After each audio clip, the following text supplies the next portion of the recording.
The story kicks off with Sophie getting ready for her first day as a manager at a publishing company. Upon arriving, she is introduced to the CEO, Ronnie, and arranges a staff meeting to greet everyone. During the meeting, a temporary IT worker named Max arrives late, creating a disruption across the office with his tardiness. Sophie then proceeds to her office, where she hears a disturbing noise coming through the wall. She discovers Max is the source of the noise and instructs him to carry out his tasks outside of regular work hours so the rest of the team can concentrate. Later, she holds another meeting with Friedrich, the head of literature, and Denise, who manages public relations. When Sophie returns home, she shares details of her first day with her husband, Johann, mentioning that the publishing house still operates with outdated manual systems and needs both effort and time to modernize. That night, to unwind, she watches an exciting movie in the bathroom before bed. The next day, while working in her office, Sophie once again hears disruptive noise caused by Max. She confronts him and repeats her request for him to work after office hours, as the noise is a major distraction for the team. After everyone has left the office that evening, Sophie stays behind and decides to watch erotic films to cope with her stress. Unbeknownst to her, Max sees what she's doing and secretly takes photos. The next day, he waits outside her office and confronts her, revealing that he knows about her private activity and has captured everything. Sophie is visibly unsettled as Max mocks her. In an attempt to turn the situation around, she looks into his background and finds out he's financially struggling. She offers him money in exchange for deleting the pictures from his phone. Taking advantage of the situation, Max asks her to take him out for lunch. Sophie agrees, and they meet for a meal. During lunch, Max questions why she watches erotic movies, but their conversation is cut short by one of Sophie's friends. Max reassures her that he deleted the photos, though Sophie remains skeptical. She takes his phone with her, and once back at the office, feels a rush of satisfaction for having outsmarted Max. Meanwhile, Denise and Friedrich argue over the behavior of the problematic IT worker and try to settle the issue. But Max is desperate to get his phone back, which Sophie still has. She realizes Max orchestrated the whole incident just to retrieve his phone. Impressed by his cleverness, she returns the phone after he successfully reclaims it. Then, she goes to the bathroom, puts on lipstick, and reappears. Handing it to Max, she tells him the lipstick color symbolizes her personality and asks how she can get it back from him. Max is puzzled by her behavior but keeps the lipstick anyway. The following day, Sophie receives an envelope from Max via the secretary.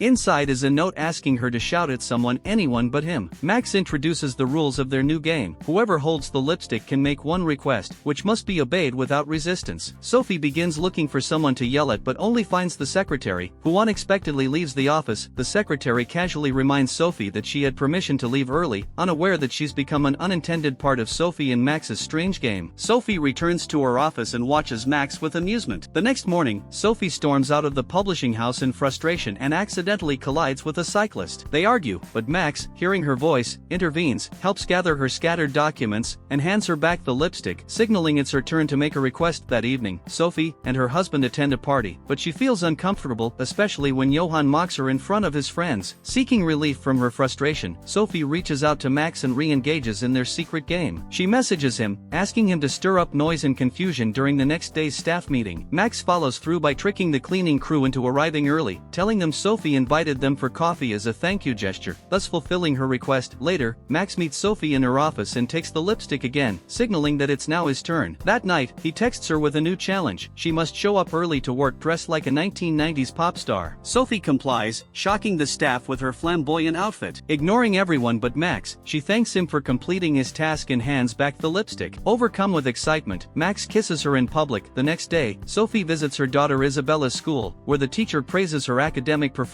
but mentions she is introverted and differs from her peers. The teacher encourages Sophie to address the matter with her daughter. As the book fair approaches, Sophie notices that her hotel room is directly across from Max's. Holding the lipstick, she's once again entitled to make a demand. She leaves Max a note asking him to do something that will attract attention during the fair. Max cuts the lights during the event and sneaks away, completing the task. He later returns to the venue, where Sophie praises him. She heads back to her room and waits for him, but hears noise coming from his side. Looking through the peephole, she sees Max anxiously standing in front of her door. The following day, during a lunch with publishing house staff at the press conference, Sophie sees Max chatting with the secretary and begins to feel jealous. She leans in and whispers into Max's ear, asking him to liven up the lunch, though Max is unsure how to respond. Spotting that the kitchen is unoccupied, he seizes the opportunity to spike the desserts with a drug. Before executing his plan, he warns Sophie not to eat the sweets.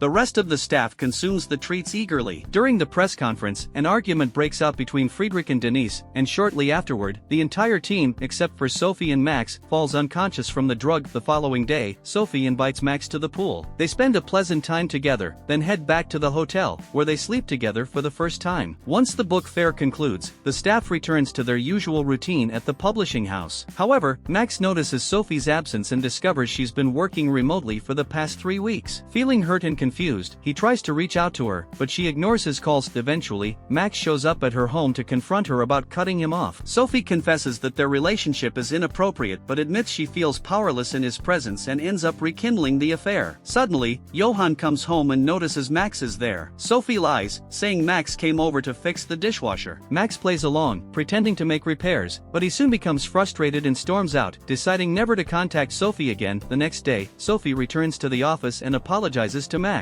He accepts her apology and invites her to a communal house, where they spend the day together. During their time there, Max opens up and reveals that his mother disapproves of him, believing he's a womanizer. The next morning, Sophie goes back to work. The secretary, having observed Sophie and Max growing closer, warns Max that she could report Sophie for misusing her authority to pursue a relationship with a younger employee. Max brushes off the threat and waits for the right moment to speak to Sophie. She gives him the lipstick and asks him to visit his mother and celebrate her birthday with her. Max agrees. Back at home, Sophie bakes cookies for her daughter Isabella, but as usual, Johann mocks her efforts. Overwhelmed, she hides in the bathroom and cries in silence, while Max travels to see his mother and younger brother. During the visit, his little brother asks if Max is engaged, and Max proudly replies that he's dating a beautiful woman, showing him a picture of Sophie. His mother is taken aback, stunned to see that her son is romantically involved with a much older married woman who has a child. Meanwhile, Johann surprises Sophie by announcing his plans to relocate to London and asks her to quit her job. Sophie is furious that he made such a major decision without consulting her. At work, Sophie informs Ronnie that she intends to move to London with her husband and daughter. Max, overhearing this, is shaken and confronts her in front of the other employees. They step outside to talk privately, where Sophie, full of frustration, tells Max that what they had was madness, not genuine love. She admits she wishes they'd never met, and then throws the lipstick away. She firmly tells him that there is nothing left between them. Crushed, Max returns to the office, only to suddenly collapse. He regains consciousness and breaks down in tears. Sophie, also in emotional pain, silently wishes for a miracle to bring them back together. The next day, Johann suggests they socialize with friends to ease the ongoing tension. But during the gathering, Johann humiliates Sophie once again, this time mocking her father's mental state. However, Sophie finally stands her ground and fires back in front of everyone. Still fuming, she storms into the publishing house wearing only a bathrobe and barges into a meeting, where a woman ends up tearing up her contract due to Sophie's actions. Sophie storms out of the meeting, and Max follows closely behind. Max is overwhelmed with joy when he realizes that Sophie hasn't moved to London after all, because she's fallen in love with him. She has taken a bold stand against her husband, Johann, and rejected the societal rules that discourage a relationship between an older woman and a younger man still searching for his path in life.